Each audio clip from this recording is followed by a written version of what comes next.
Assalamualaikum warahmatullahi wabarakatuh. Selamat pagi, Bapak Ibu sekalian. Alhamdulillah, pada hari ini kita bisa bertemu lagi. Pada kesempatan kali ini, saya hendak menyampaikan tugas pembuatan video dalam rangka TOT kompetensi pemerintahan yang diselenggarakan oleh Kemendagri.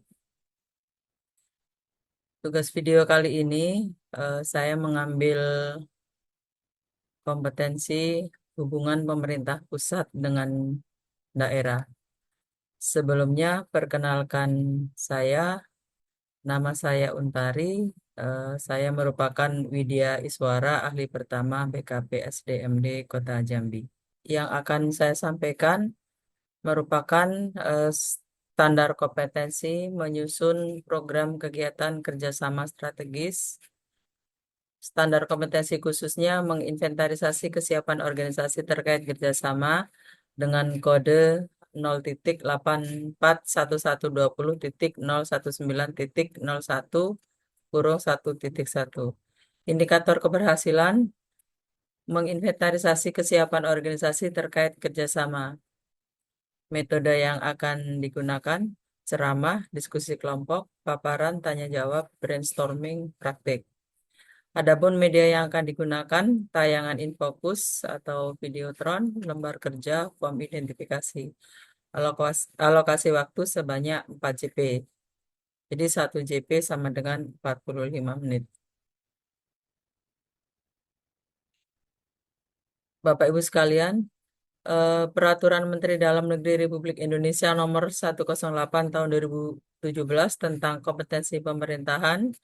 Adapun 7 kompetensi pemerintahan yaitu 1. Pengelolaan kebijakan desentralisasi, yang kedua pemerintahan umum, yang ketiga pengelolaan keuangan daerah, yang keempat hubungan pemerintah daerah dengan DPRD, kemudian yang kelima urusan pemerintahan yang menjadi kewenangan daerah, yang keenam etika pemerintahan, dan yang ketujuh hubungan pemerintah pusat dengan daerah.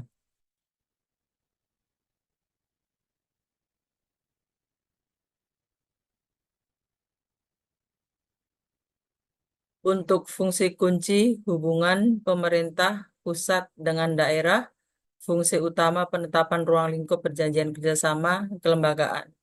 Mempunyai fungsi dasar 8.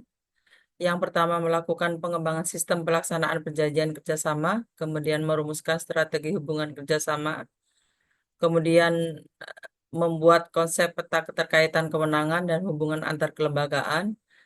Berikutnya, menyusun program kegiatan kerjasama strategis. Yang E, menyusun perencanaan kegiatan kerjasama strategis. Kemudian berikutnya F, menyusun laporan kerjasama strategis antar lembaga. G, mengembangkan hubungan kerjasama dengan pihak profesional dan pakar. Dan yang terakhir, melakukan kerjasama dengan konsultan.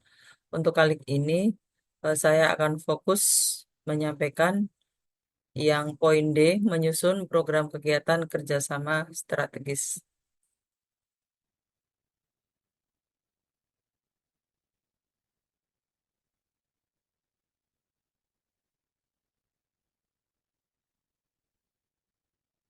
Bapak Ibu sekalian, untuk kompetensi hubungan pemerintah pusat dengan daerah ada pemaketannya.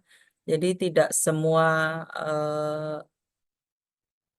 level jabatan dengan judul unit kompetensi dengan kode-kode yang sama yang bisa disampaikan, tetapi sudah ada pemaketan menurut lampiran Permendagri 108 tahun 2017.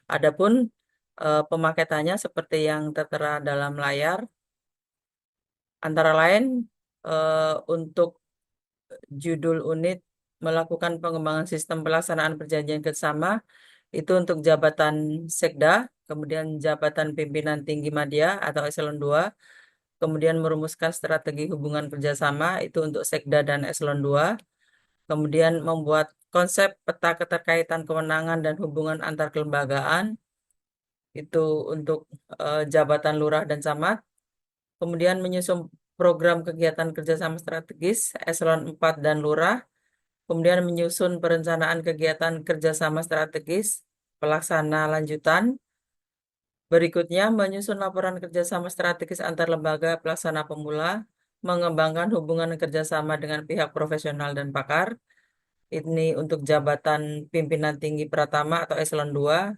kemudian sekretaris daerah, kemudian yang terakhir melakukan kerjasama dengan konsultan, ini untuk administrator atau eselon 3.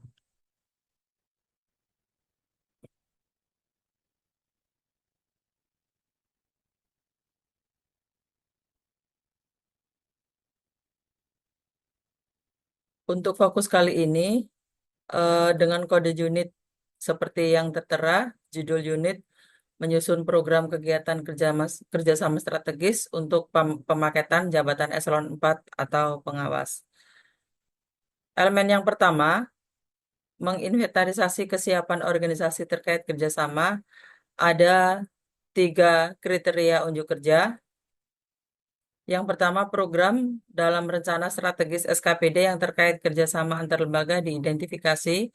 Kemudian 1.2, aspek-aspek organisasi terkait program kerjasama ditelusur. Kemudian 1.3, kegiatan kerjasama diinventarisasi sesuai dengan asas penyelenggaraan pemerintahan. Kemudian elemen yang kedua, mengembangkan program kerjasama. Adapun kriteria unjuk kerjanya ada 5. Yang pertama, model kerjasama dirumuskan sesuai asas penyelenggaraan pemerintahan. Berikutnya, besaran anggaran terkait kerjasama program kerja sama dianalisis. Berikutnya, tahapan pelaksanaan program disusun. Berikutnya, peran pemangku kepentingan terkait kerjasama dipetakan. Yang berikutnya, 2.5, keterkaitan antar bidang terkait program kerjasama disusun. Kemudian elemen yang ketiga, mengusulkan penetapan rencana kegiatan. Adapun kriteria unjuk kerjanya, yang pertama, dokumen program kerjasama disusun sesuai format baku, kemudian program kerjasama dikonsultasikan kepada pimpinan. Berikutnya, usulan penetapan program kerjasama disiapkan.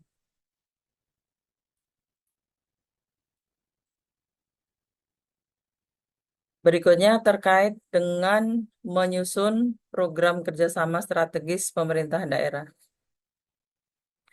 Kerjasama strategis antar pemerintah daerah sangat penting untuk meningkatkan kesejahteraan masyarakat dan membangun daerah. Kolaborasi yang efektif dapat mengatasi permasalahan bersama dan membuka peluang baru. Bapak Ibu sekalian, adapun 3 hal penting yang perlu dilakukan identifikasi.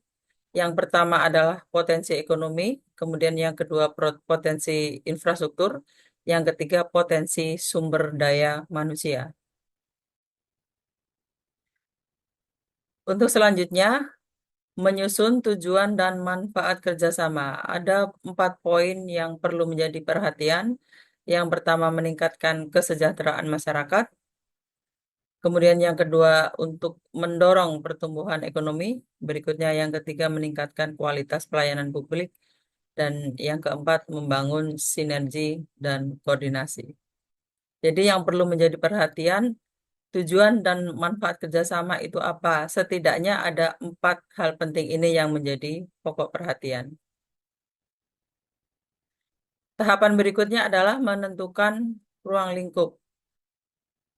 Menentukan ruang lingkup ini setidaknya juga ada 4, Bapak Ibu sekalian. Yang pertama yang perlu menjadi perhatian adalah bidang kerjasama, kemudian program dan kegiatan, berikutnya sasaran dan target, kemudian indikator kinerja.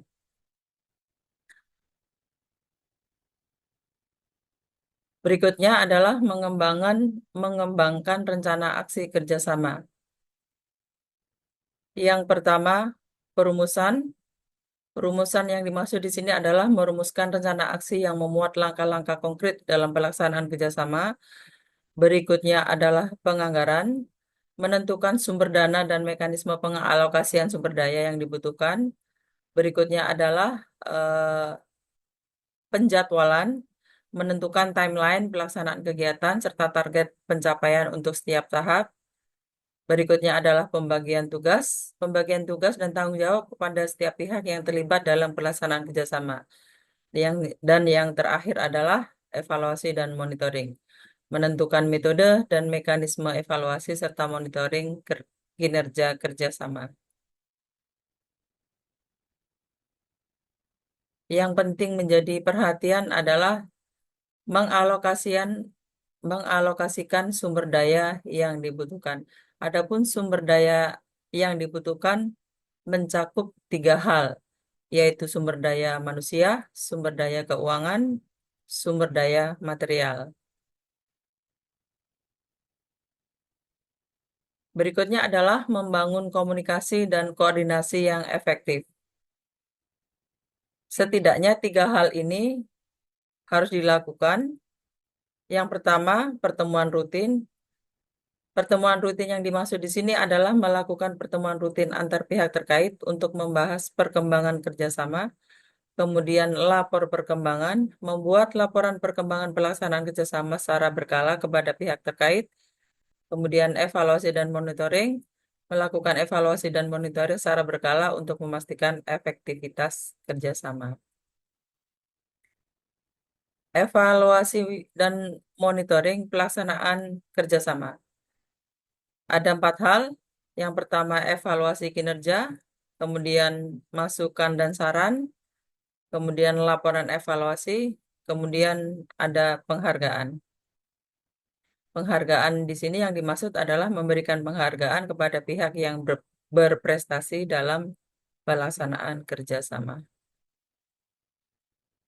Demikian Bapak Ibu sekalian yang dapat saya sampaikan terkait dengan kompetensi hubungan pemerintah pusat dengan pemerintah daerah, unit menyusun program kegiatan kerjasama strategis untuk jabatan eselon 4 atau pengawas. Demikian saya akhiri. Wabillahi taufiq wal hidayah. Wassalamualaikum warahmatullahi wabarakatuh.